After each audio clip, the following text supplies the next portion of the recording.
Bayangkan sebuah pulau terpencil yang tidak ada dalam peta biasa, terasing diselimuti kabut, dan dihuni oleh makhluk misterius bernama Al-Jasasah. Di pulau itulah, menurut riwayat Sahih, sosok makhluk paling berbahaya dalam sejarah manusia dikurung.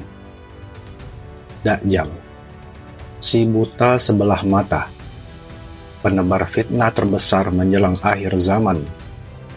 Tapi, di mana pulau ini? Mengapa ia dikurung di sana? Dan siapakah sebenarnya Al-Jasasah itu? Mari kita menelusuri kisah ini seperti kita sedang menonton film misteri. Sebuah kisah nyata yang bersumber dari sabda Rasulullah SAW. Sebuah riwayat yang disebut dalam Sahih Muslim tentang sahabat Tamim Ad-Dari yang terdampar di sebuah pulau aneh. Disinilah ia bertemu dengan sosok menakutkan, terbelenggu dengan mata sebelah seperti anggur busuk. Orang itu adalah Dajjal.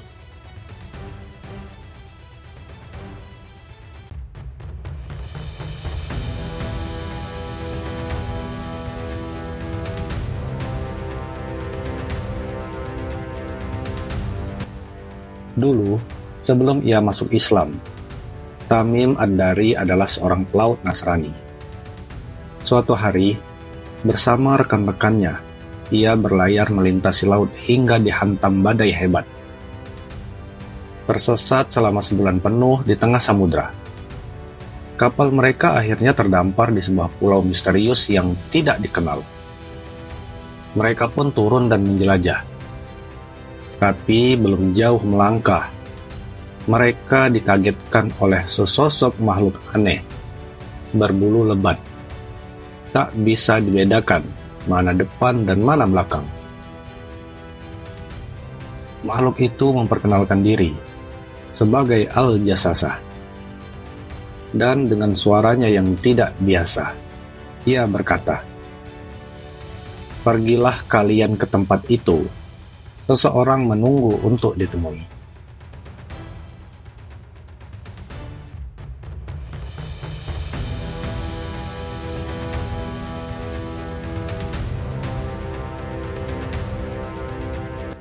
Mereka mengikuti arahan makhluk itu dan menemukan sebuah bangunan besar. Di dalamnya tampak seseorang yang sangat besar tubuhnya. Kedua tangannya dirantai di antara lutut dan bahu. Dia duduk dengan mata yang besar di satu sisi wajahnya dan kosong di sisi lain. Nafasnya berat.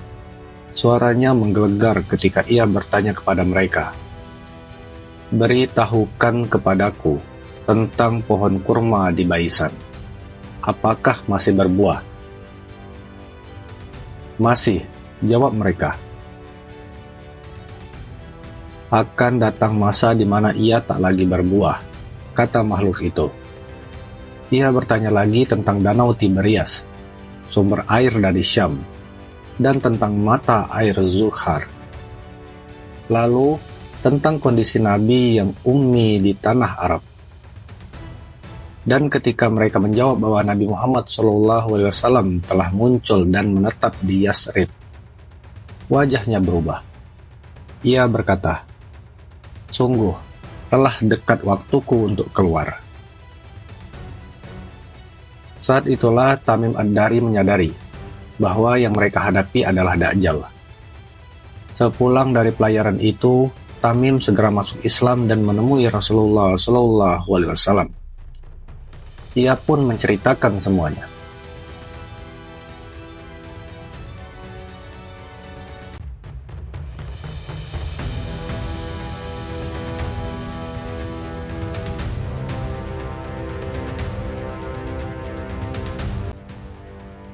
Lalu muncul pertanyaan besar, di mana pulau itu sebenarnya?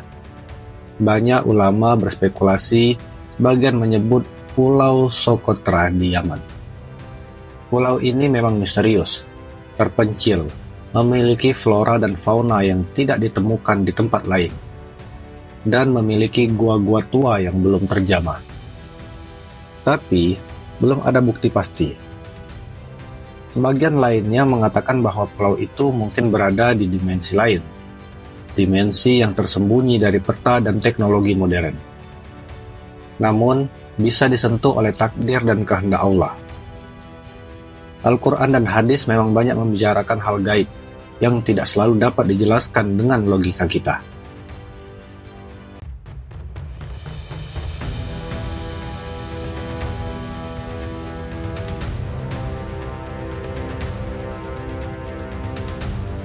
Lalu, siapa sebenarnya Al-Jasasah?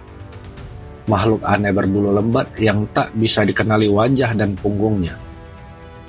Dalam bahasa Arab, Jasasah bisa berarti mata-mata atau pengintai.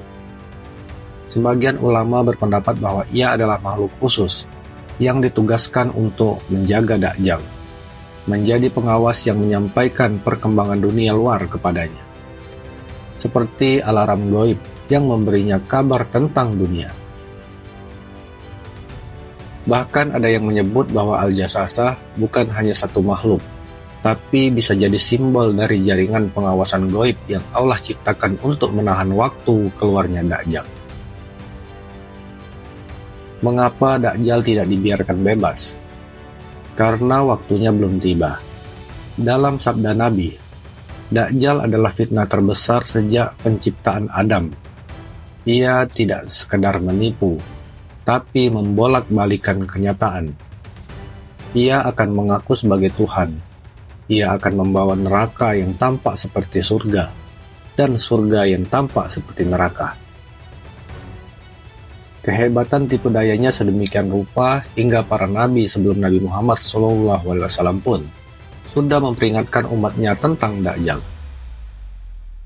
Maka Allah menahannya di tempat yang tidak diketahui, dirantai, dijaga, dan diasingkan hingga waktu yang telah ditentukan.